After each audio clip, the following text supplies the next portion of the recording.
janji sabar aja kerep nesu wae jembar-jembar marine lembu-lembu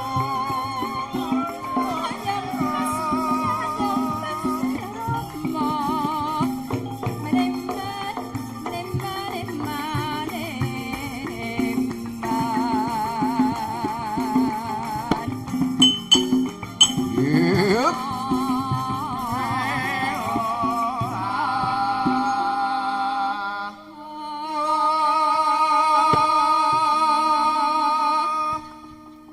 Ya, mandek.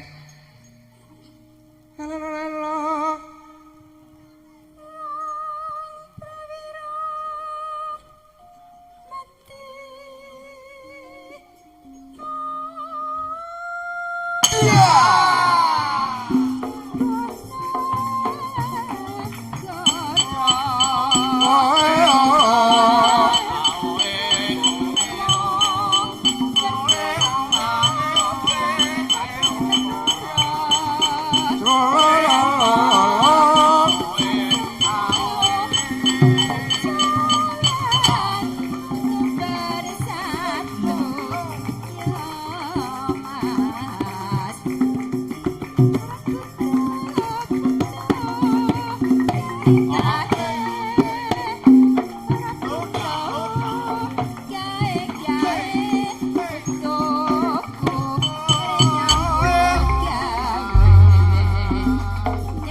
Menika uler kambang mak wis dicaosi. Saiki padha rumagang gegawe, saiki ayo Mbak Tata tampil ke muka. Kaya ngapa? Iya. Iya, sembodo apa ora iki? Iya. Kula tenan anggere Tata gading nginceng terus iki. Iya, iya, iya. Ayo, iki mau ana pamudhut. Iya. Ayo Tata, ayo badhe ngaturke napa sak isane. Sing kira-kira ki ana wiramane dangdut. Men sembodo cah enom ki aja ndeleles kaya ngono kuwi. Kembang rawe mawon, Pak. Oh, rawe. Nggih. Dahsyat. Ayo. Kembang rawe.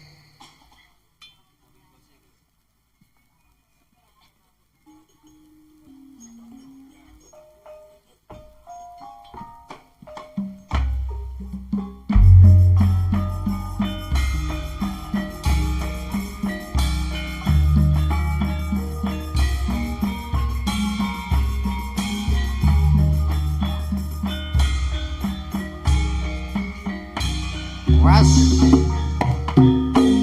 Hop.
rawe Pak ki mau. Kembang rawe. Ki anggere wong sinau ki anggere kendel, mbuh bener, mbuh luput seru. Anjenengan ngapunten Pak Dalang. Nggih. Niki wanter sanget. Pak Santut nyuwun sambel kemangi. Oh, Mbah Santut. Nggih. Rawuh ta menika? Rawuh. Oh, nggih, nggih sambel kemangi ingkang nyekar sinten? Nggih sik nom-nom. Aja role terus. Role kira ya Mbak Yayu Ayu. Ayo Wi, yo. Kira-kira sisa nyambel gepeng urung? Ayo, kira-kira nyekel mundu wis prigel urung? Ya, lah iya ki layahe cilik kaya ngono apa kira-kira ya. Oh niki WA piyantune nyuwun dibawani. Oh, dibawani. Nggih, monggo sinten ingkang badhe mbawani?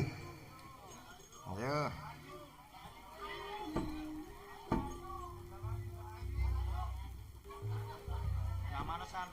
Ayo 1 di antara 7, ayo. Sinten, Pak? Pokoke role sampean kok, Mbak. Oh, dadi mboten sida cenil ya role iki. Kula kira ya rol sambel. Ayo dibawani.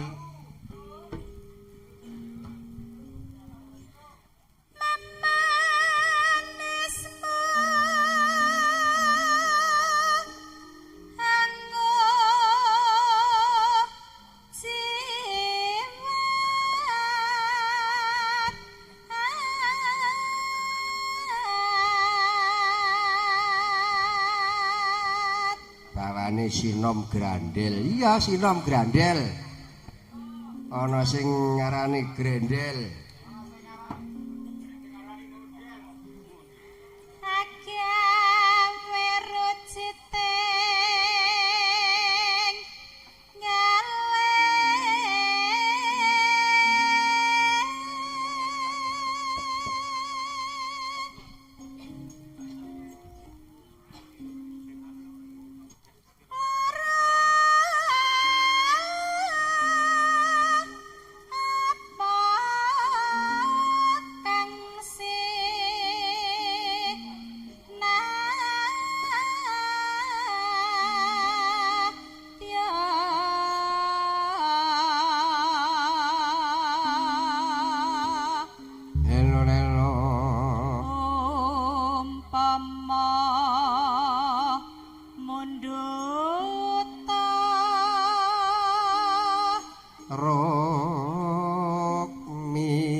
Awas niki tak turu. Ayo. Apa terus apa? Ayo apa kan? Lho mbok dibacutke lho. Ora wani aku. Turu ta. Turuti. Nah. Aja aneh-aneh lho. Ibarat wong numpak prau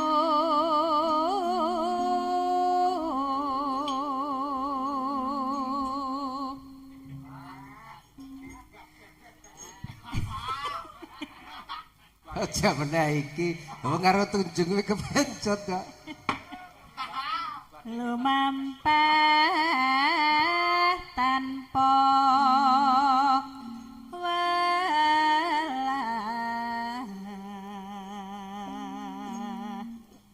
ing madyaning jala nidi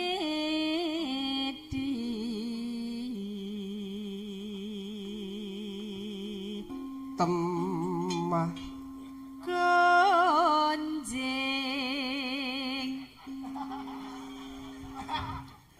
ya iya. anggenjang ning pakuling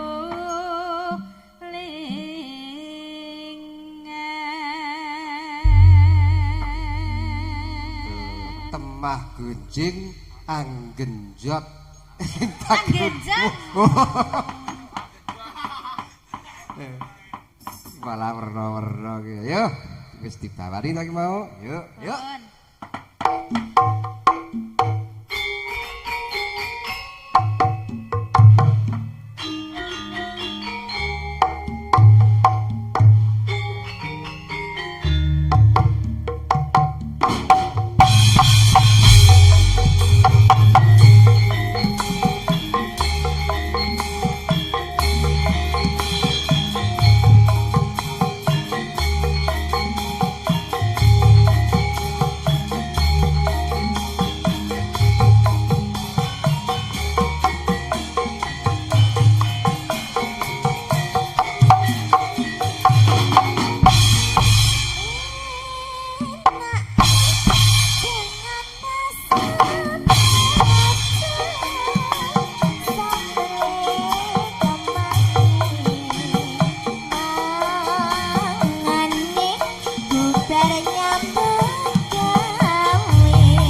Gini wis lemes karo prigel tenan gawe sambel gepeng.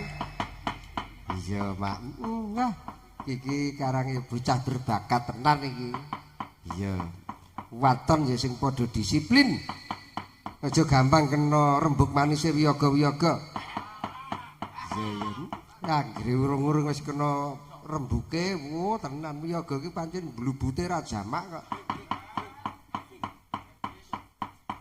Suarane ya isih katok, membengi-bengi lho nyinden jan ya kuwi dadi rol membengi. Mula ya sing dalang kanthi gebas. Dasare ikete anyar, bebete anyar, surjane anyar. Wah. Sinding tumpul. Mula mantep banget. Aku ngrungokke le jantur apik. Iya ya. Mengkeraken Patih Haryo Sentiaki. Iya. Ya aku mulih. Aku nek wis gelo wis ora kena ditambani aku. Nduk, apa Mak? Ayo kripik gedang kripik telo. Mengko disambung nek gara-gara ditutukke sing temenanan mergo iki rembug wigati. Tur sinuwun wis kepareng munggah sanggar pamujan mengko ndak nampa dukane ingkang sinuwun tak dherekke Mak.